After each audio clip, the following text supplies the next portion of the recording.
My granddaughter was the one who caught it first. She was 8 years old, standing in the doorway of my study with her school bag still on her back, pointing at the little device my sister-in-law had placed on the bookshelf 3 weeks earlier.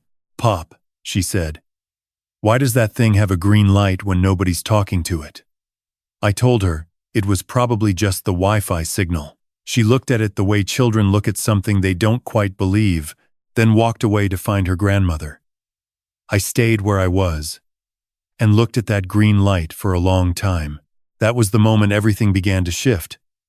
I didn't know it yet, but something in the back of my mind had already started keeping notes. I want to be clear about who I am before I tell you the rest of this.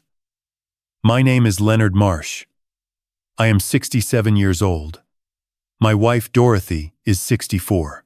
We have been married for 39 years, and we live on a property of 11 acres outside Feilding in the Manawatu. We bought this land in 1991 when prices were low and people thought we were taking on too much. We weren't. We fenced it ourselves, built the woolshed addition by hand, ran sheep for 12 years before shifting to beef cattle, and we have managed every financial decision on this property without confusion or outside interference for the better part of 4 decades. We have one son, Marcus, who is 38. He is a structural engineer. He lives in Wellington with his partner and their 2 children. But his daughter Lily comes to stay with us every school holidays and every second month on the long weekends. She is 8 years old, and she is the kind of child who notices everything and says most of it out loud. We love that about her. Marcus loves that about her too, though sometimes it makes him tired. My sister-in-law Renee is Dorothy's younger sister. She is 54. She married a man named Craig Folau 16 years ago. Craig runs what he calls a property consultancy, which as far as I can tell means he advises people on when to buy and sell rural land. He is well-spoken and professionally dressed and has a way of making you feel as though he is doing you a favor simply by explaining something to you. I did not dislike Craig when I first met him. I was wrong to feel neutral about him for as long as I did. This story begins properly about 10 months ago, though I did not understand what it was when it started. Renee began calling Dorothy more often than usual. Not the ordinary catching-up calls they had always exchanged, but calls with a particular texture to them. "How are you sleeping? Is Leonard still doing all the heavy work on the property himself?" She said Dorothy had mentioned her back was bothering her and she wanted to check in. Dorothy's back had been bothering her for 20 years. It is a minor thing, managed with the occasional anti-inflammatory and a good mattress. Renee treated it as though it were a developing condition. Then she and Craig started visiting on weekends. They had done this occasionally before, maybe 4 or 5 times a year. It became almost every fortnight. Craig helped me move some fencing gear I hadn't asked for help with. Renee reorganized the linen cupboard. She suggested gently that the stairs to the upper level might be worth looking at because they were steep, and wouldn't it be sensible to put a rail on the right-hand side as well as the left? The rail on the left had been there for 15 years, and neither Dorothy nor I had ever needed the right side. I chalked it up to getting older. I thought perhaps Renee was going through something herself, feeling the pull toward family that sometimes comes in middle age. I was generous in my interpretation. That was a mistake. Craig brought a man named Stuart Vane to dinner on a Saturday in late March. He introduced Stuart as a financial planning specialist who had helped them restructure their KiwiSaver and look at estate planning. Very relaxed introduction, over a bottle of Marlborough Sauvignon Blanc and Dorothy's lamb shoulder. Stuart was perhaps 52, silver-haired, easy in conversation. He asked thoughtful questions about the property, about our long-term plans, about whether we had updated our wills recently. He asked about Marcus, about his work in Wellington, about how often we saw him. He listened with the particular quality of attention that makes people feel their answers matter. When they left, he shook my hand and said it had been a genuine pleasure. He left his card on the kitchen bench. Dorothy picked it up and said he seemed very knowledgeable.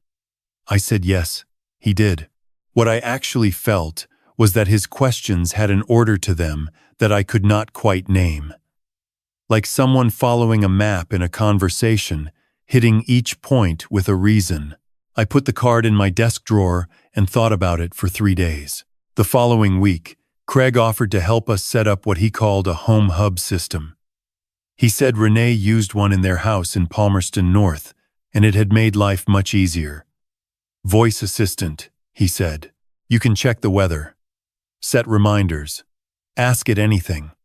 He came over on a Tuesday afternoon with 2 devices, one for the kitchen and one for the lounge, and a smaller unit he placed in my study, saying the study one was connected to the others so you could use it through the house without having to raise your voice. He spent about 2 hours linking everything to an app on his phone and said he'd be available for any technical issues. I was not a suspicious man. I had no framework for what I was looking at. Lily noticed the green light 10 days later. I did not tell Dorothy that night. I thought about what I had seen and what I didn't yet know, and I decided that whatever was happening, I needed information before I needed a conversation. I am a farmer. I have spent 40 years learning that you do not react to what you think you see in a paddock. You walk over, and you look properly first. My neighbor, 2 properties over, is a man named Gareth Tuho. He is 61, semi-retired, and before he moved to Feilding, he spent 22 years working in network infrastructure for a telecommunications company in Auckland. He is the kind of man who still has all his equipment from his working days in a tidy case under the workbench. I called him the next morning. Gareth came over after lunch. He swept the kitchen and lounge in under 15 minutes. When he got to the study, he slowed down. He looked at the small device Craig had placed on the bookshelf between my agricultural almanacs. He checked it twice. Then he set his equipment down and looked at me with an expression I would rather not have seen on a friend's face. "Len," he said. And he paused in the way people pause when they are choosing how to say something true. "This isn't routing through any standard cloud server. It's transmitting to a private address." He checked his notes. The registration on this account, he read me a name. Craig James Falau. I sat down in my desk chair. Gareth stood in the doorway. The afternoon light came through the window and hit the spines of the almanacs, and everything in the room looked exactly as it always had, except that it wasn't. I asked Gareth to check the kitchen and lounge units again. Sama result. All 3 devices transmitting continuously to the same private account. Not ambient activation. Not voice-triggered. Running all the time. I thanked him. I walked him to his ute. He squeezed my arm at the gate and said, "Whatever you need, Len." I mean that. I nodded and went back inside. I did not remove the devices. I had seen enough documentaries and read enough in my life to understand that a man who pulls out the listening device tells the person listening exactly what he knows and when he knew it. I made a cup of tea. I sat at the kitchen table. I thought about what we had. 11 acres in the Manawatu, purchased for significantly less than it was worth now. Current valuation from last year's rates assessment, approximately $680,000 for the land and improvements. Our savings, accumulated carefully over 4 decades, sitting at around $210,000. A small managed fund Marcus had helped us set up 7 years ago when he started worrying about our retirement, worth now perhaps $85,000. Close to $1 million, to a man like Stuart Vane. I thought about Renee's calls about Dorothy's back, about Craig reorganizing the fencing gear, about the stair rail comment, about Stuart's questions at dinner, precise and ordered, about the way Craig had positioned himself as our technology support, our point of contact, the man with his phone linked to our home. Then I thought about Lily asking about the green light, and something went very cold inside me. The next morning, I called a solicitor in Feilding named Ann Whitmore. Her name had appeared in a legal aid newsletter about elder financial abuse cases in the lower North Island. And she had been quoted twice by name which told me she was willing to be publicly associated with this kind of work. Her receptionist put me through the same morning. Ann Whitmore is 58, direct in her speech, and she has the quality of attention that makes you feel you are not going to have to repeat yourself. I brought Gareth's written report, the device registration documents I had printed and photographed, and a timeline I had put together in my notebook over the previous 2 days. She read everything without speaking. Then she asked me 4 questions. How long had Craig and Renee been increasing their visits? Had anyone suggested recently that we might need more support managing the property or our finances? Had we recently been introduced to any new financial or legal professionals through them? And had anything been said, even casually, about updating our estate documents? I answered yes to all 4. She set down the papers and folded her hands on the desk. What you're describing has a name, she said. It is a pattern that elder abuse specialists and probate lawyers see with some regularity in rural New Zealand, particularly with property-owning couples over 60. The technical term is undue influence leading toward financial elder abuse. Someone positions themselves as a supportive family member, gathers evidence of cognitive vulnerability, introduces a financial professional with a particular interest in asset management, and then either works toward changing estate documents or initiates a formal process to gain control of financial decisions. She paused. The surveillance devices are serious. Under the Crimes Act 1961 and the Privacy Act 2020, what Craig has done is likely criminal. But we need to be careful. If he realizes you know, he and Stuart will either accelerate or cover their tracks. She told me to behave normally. Leave the devices in place. Document everything. Let Craig and Renee continue their visits without change. She would start pulling records. She called me back the following Thursday. Her voice was measured, but I could hear something underneath it. Leonard, I need you to come in. I've found something. I sat across from her desk 40 minutes later. She turned her laptop to face me. A formal application had been filed 11 days earlier with a New Zealand legal firm in Palmerston North, prepared by Stuart Vane, operating as a financial advisor, and co-signed by Renee Falau, seeking an enduring power of attorney over property and financial affairs for Leonard and Dorothy Marsh, on the grounds of concern for their long-term welfare and capacity to manage a significant rural asset. The proposed attorney for property decisions was Stuart Vane. Not Craig. Not Renee. Stuart. Anne explained it the same way she had before, this time with names. Craig and Renee provide the family legitimacy. Stuart gets the legal authority and takes a management fee off every financial decision, every asset sale. Your brother-in-law trades you for a cut. Her jaw was level, but her voice had gone quiet in the way voices go when something makes a person genuinely angry. I drove home with both hands on the wheel and my mind very still. That weekend, Renee called to ask if Lily could come and stay with them in Palmerston North for 2 nights. Marcus and his partner had a work event, and Lily was already with us for the holidays. It would be a treat, Renee said. They would take her to the gardens and the art gallery. Lily looked at me over her bowl of Weet-Bix with those particular eyes she has, the ones that are already forming an opinion before she has said anything. I said yes. I had a reason. I had been thinking since Anne's first meeting about Lily noticing the green light, about the fact that an 8-year-old had seen what I had been slow to see, about what Renee and Craig might want with time alone with her. Anne had said they were gathering evidence of cognitive vulnerability. Lily was the only person in our daily life who spent extended time with us and could be asked questions. I ordered a children's GPS watch that afternoon. It arrived the next morning. I sat down with Lily before she packed her bag, and I told her it was because she was old enough to have her own way of reaching me whenever she needed to. I showed her the button on the side. I told her that if anything felt strange or uncomfortable, or if she just wanted to hear my voice, she pressed it once, and I would pick up the call immediately.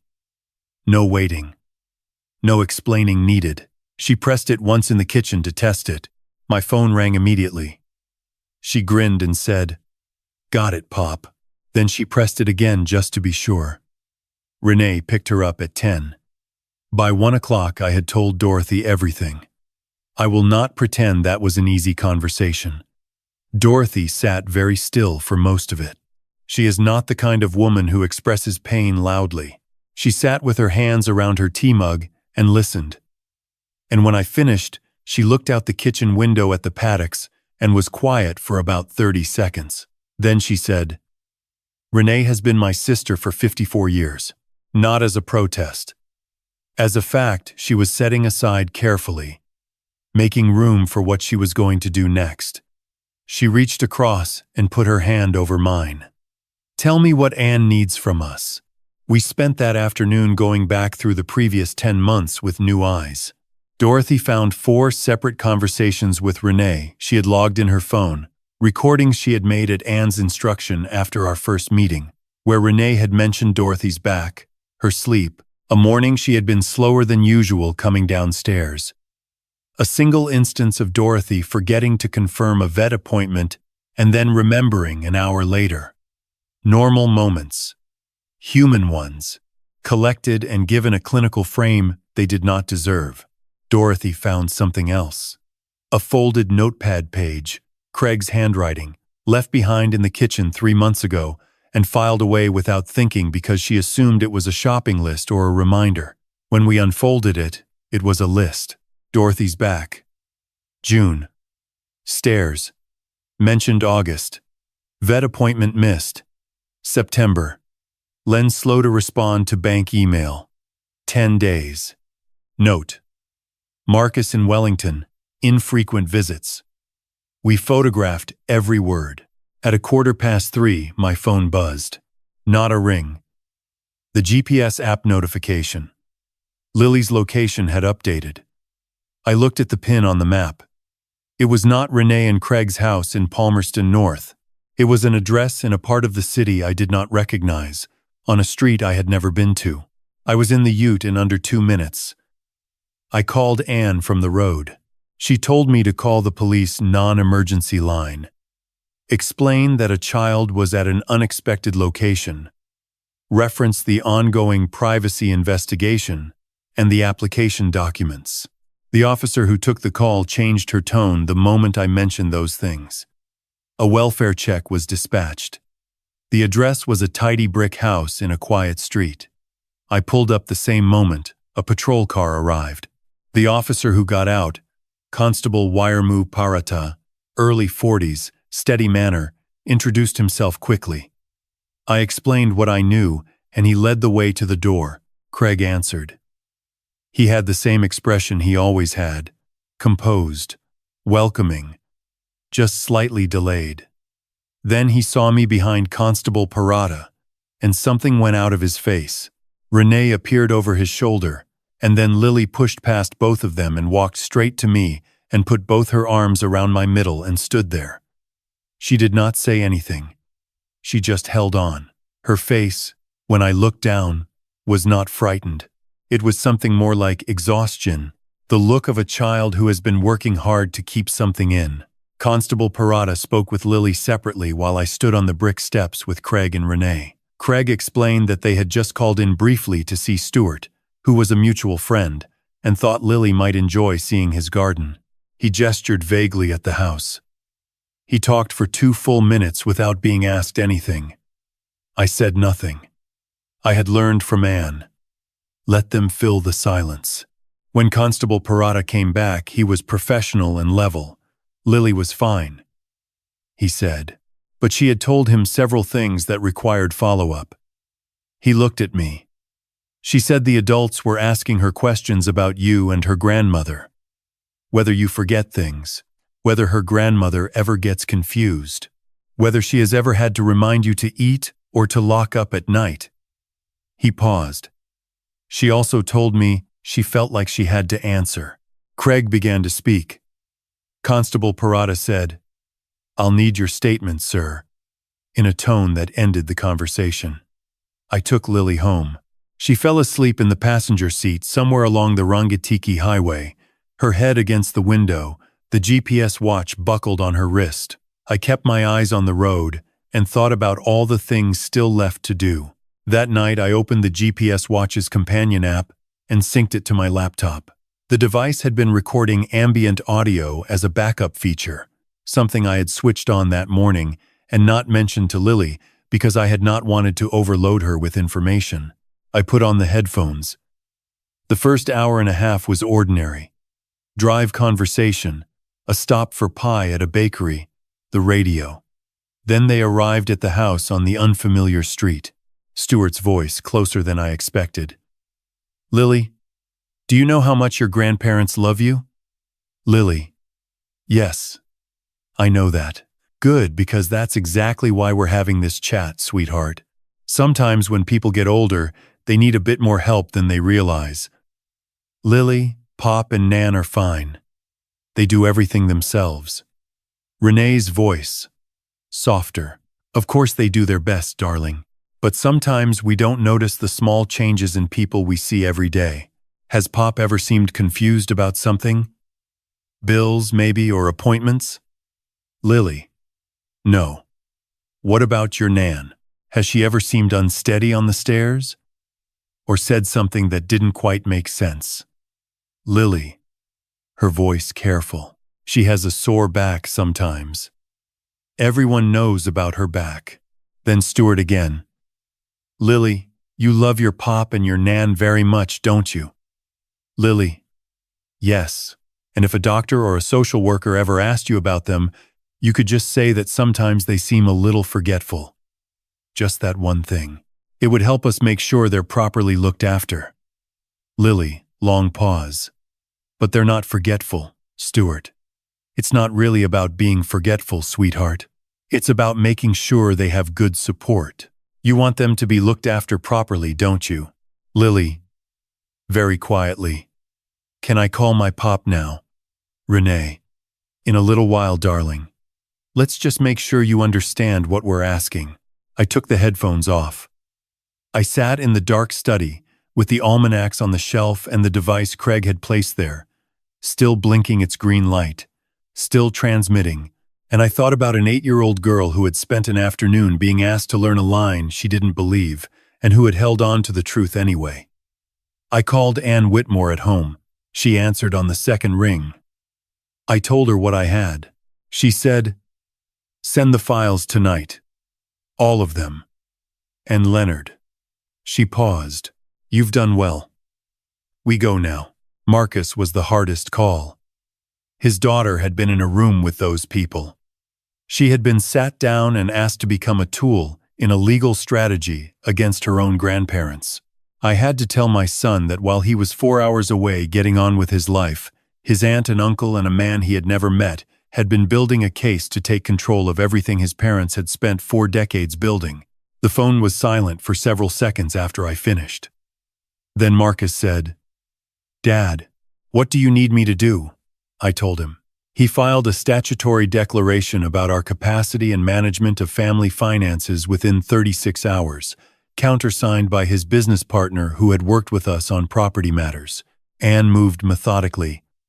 She pulled Stuart Vane's professional history through the Financial Markets Authority register. She found 2 previous clients, both rural property owners in their late 60s, both of whom had experienced sudden applications for enduring power of attorney within months of being introduced to Stuart through a mutual contact. One case, a widow in the Hawke's Bay, had resulted in her family farm being listed for sale within 4 months of the EPA being granted.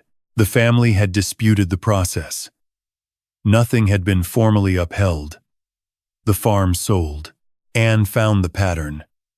She documented it. She prepared it in a form that could not be ignored. The hearing was on a Wednesday morning in the Palmerston North District Court. Anne had requested an urgent sitting given the active police investigation into the surveillance devices. The presiding judge was Judge Carolyn Tate, 63 years old, 24 years on the bench. with a reputation among Palmerston North's legal community for a complete absence of patience for time wasting. Craig and Renee sat at the applicant's table with their solicitor, a man from a large Palmerston North firm named Bradley Noel, who had the particular confidence of someone who had won similar hearings before and expected to win this one. Stewart sat in the gallery looking composed. Bradley opened with what I could recognize as a careful performance. Loving family, aging rural couple, isolated property, mounting evidence of cognitive drift, Dorothy's back pain, cited repeatedly. My delay in responding to a routine bank email, a missed vet appointment. Lily's extended stays with us. Framed not as a joy but as a burden, he presented signed statements from two of Craig's professional contacts who described conversations with me in terms I did not recognize. He called it responsible family planning. Anne stood. She called Gareth Tuhu first. Gareth described the devices, the transmission protocol, the continuous audio capture, and the private account the recordings had been transmitted to for 11 weeks. He presented the technical documentation. The gallery stirred. Judge Tate made a note and underlined it. Anne entered the GPS data log from Lily's watch as Exhibit B, showing Lily had been taken to an unlisted residential address without my knowledge and contrary to the stated plan. She entered Constable Parada's welfare report as Exhibit C. Then she nodded to the registrar. The courtroom audio system came on. Lily's voice, small and clear and careful, filled the room. "Can I call my pop now?" Nobody moved. Judge Tate set down her pen. "In a little while, darling." The recording ran for 4 minutes and 50 seconds. At the point where Lily said, very quietly, "But they're not forgetful," a woman in the gallery pressed her hand to her mouth. When the recording ended, the room held its silence for a moment before anyone shifted in their seats. Bradley Noel turned toward Craig and said something in a low voice. Craig was looking at the table. Anne called Dorothy. My wife of 39 years walked to the witness stand in her good cardigan and answered every question with the precision and calm of someone who has absolutely nothing to hide. She described managing our farm accounts, our annual financial review, our GST returns, our investment decisions over the previous decade. She described Lily's school timetable, her food preferences, her friendships, her last dental appointment. She described her own medical history without prompting, including the back condition that Craig's documentation had leaned on heavily. "I have had this for 21 years, Dorothy said. "It is managed. It has never affected my ability to do anything."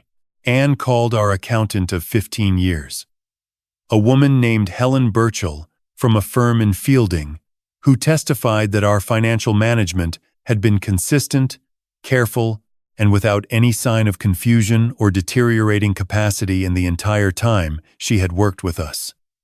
She called Detective Senior Constable Rachel Noddy from the Palmerston North Serious Crime Unit, who presented the active investigation into Craig Folau under the Crimes Act and the Privacy Act, with the surveillance device evidence as its foundation. Then she called Craig to the stand. Craig came forward, looking smaller than he had at our kitchen table, helping himself to Dorothy's lamb. Anne asked him to explain the purpose of the devices he had installed. He said they were for convenience and remote technical support. She asked him why they were transmitting continuously to a private account registered in his name. He said he had understood that to be the standard manufacturer setup. She showed him Gareth's technical report and the registration documents, both pointing directly to his personal email address. He looked at the documents. He said nothing. Anne played one final recording. Craig's own voice, captured by the device in my study 4 weeks before the hearing, on a call with Stuart Vane that neither of them had known was being logged. I had enabled the device's own outgoing audio capture using the admin access Gareth had identified, and then had had a conversation in my study that I knew Craig could hear, mentioning a fictional large sum I had received from a land sale. Craig had immediately called Stuart. That call, conducted near the device, had been captured in full. Craig's voice. The application is in. If it goes through, how quickly can we move on the property assessment? Stewart's voice. We can have an independent valuation within 30 days. The farm's the asset. Once EPA is granted, we restructure and I draw the advisory fee from the management account. We split it the way we discussed. The gallery broke into sound. Judge Tate's gavel came down twice. Bradley Noel rose. Judge Tate said, "Sit down, Mr. Noel," in a tone that did not require volume. She removed her reading glasses and looked at Craig Folau for a long, flat moment. Then she looked at Stuart Vane in the gallery. Stuart was no longer composed. Judge Tate ruled the enduring power of attorney application was dismissed in its entirety. Leonard and Dorothy Marsh had demonstrated full and unambiguous legal capacity, and there were no grounds for any intervention. She referred the matter to the Manawatu, Wanganui District Prosecution Service for criminal charges, including unlawful interception of private communications, conspiracy to commit financial elder abuse, and the use of a minor as an instrument of coercion. She referred Stuart Vane's conduct to the Financial Markets Authority for investigation and license review. She issued a no-contact order between Craig and Renee Folau and our family, including Lily, effective immediately. Her final words from the bench, she looked across the room and said, "This court has seen financial elder abuse in many forms across many years. What distinguishes this case is the deliberate and sustained use of a child to build a fraudulent evidentiary record. An 8-year-old was brought into a room and coached to misrepresent her grandparents. This court considers that among the most serious dimensions of what has been presented today, and the prosecution service will have the full record of these proceedings." Outside the courthouse, Anne shook my hand. Dorothy stood beside me in the autumn light, off the Manawatu plain. We did not say very much. We had done the talking that needed doing inside. 5 months later, Craig Folau was charged on 2 counts: unlawful interception of private communications and conspiracy to commit financial abuse of a protected adult. He entered a not guilty plea. His hearing is scheduled. Stuart Vane's financial advisor license was suspended pending the FMA investigation. 2 other families in the central North Island have since come forward with accounts of meeting Stuart through a mutual contact. A civil action is being prepared. Bradley Noel filed to withdraw from Craig's representation 6 weeks after the hearing. The no-contact order stands. Marcus drove up from Wellington the weekend after the hearing. He sat with Lily in the garden for a long time, the 2 of them in the old wooden chairs Dorothy keeps near the vegetable beds. I watched from the kitchen window. I did not need to hear what they were saying. I knew what it looked like when someone who had been holding something frightening finally felt safe enough to put it down. Lily still wears the GPS watch sometimes when she comes to stay. She asked me once if she had to. I told her only if she wanted to. She thought about it and said she liked having the button there. She said it was like knowing there was a gate and a fence. You don't always need it, but it's good to know exactly where it is. Dorothy and I had dinner outside last week, as we do in the autumn when the evenings are still mild enough. The cattle were settled in the far paddock. The macrocarpas along the boundary fence were solid and dark against the pink of the western sky. Lily was at the table behind us, finishing a drawing she had started after school. She read out a sentence from her homework twice to check it made sense. It did. Dorothy set down her glass and looked out over the paddocks for a while. "Do you think Renee understood what she was part of?" she said. Not bitterly, just asking. I thought about it honestly. I thought about 10 months of carefully placed phone calls, a notepad of recorded moments, an afternoon spent coaching a child in a stranger's lounge. She understood enough, I said. Dorothy nodded slowly. Then I'm sorry for her, and I believed her. That is who Dorothy is. We sat until the light went completely, and the first stars came up over the hills behind the wool shed. Lily finished her drawing and brought it to show us. She had drawn the three of us at the table, and in the background, she had drawn the paddocks and the macrocarpus, and what I think was meant to be a very large moon. I keep it on my desk. If any part of what I have described sounds familiar to you, if someone in your family has recently become unusually helpful, unusually curious about your finances, unusually interested in your health and your small daily mistakes, I want you to hear this. Your instincts are not paranoia. Older adults in New Zealand are among the most common targets of financial elder abuse, and the majority of perpetrators are not strangers. They are people the victim already trusts. They are people who have been welcomed into the house and who have studied the exits. The pattern has a shape. It starts with care, then helpfulness, then documentation. It introduces a professional who stands to benefit directly from gaining control of your assets. It gathers evidence in ordinary moments and gives those moments a clinical weight they were never meant to carry. And it will use whoever is closest to you, including a child, if that is what serves the plan. There are things you can do. Keep a log of unusual questions about your health, your memory, your capacity. If someone installs technology in your home, ask a trusted person with technical knowledge to check what it is actually doing. Know the name of a good elder law solicitor or legal aid service in your area before you need one. New Zealand has the Aged Care Commissioner, the Office of the Privacy Commissioner, and financial dispute resolution services that exist specifically for these situations. Use them. And if something feels wrong in a conversation, trust that feeling long enough to write it down. The law has teeth in this country. It helped us. But the law also needs evidence, and evidence requires time and documentation and the decision not to react before you are ready. A patient man, as I learned, can do more damage to a bad plan than an angry one. I have spent almost 40 years building on this land.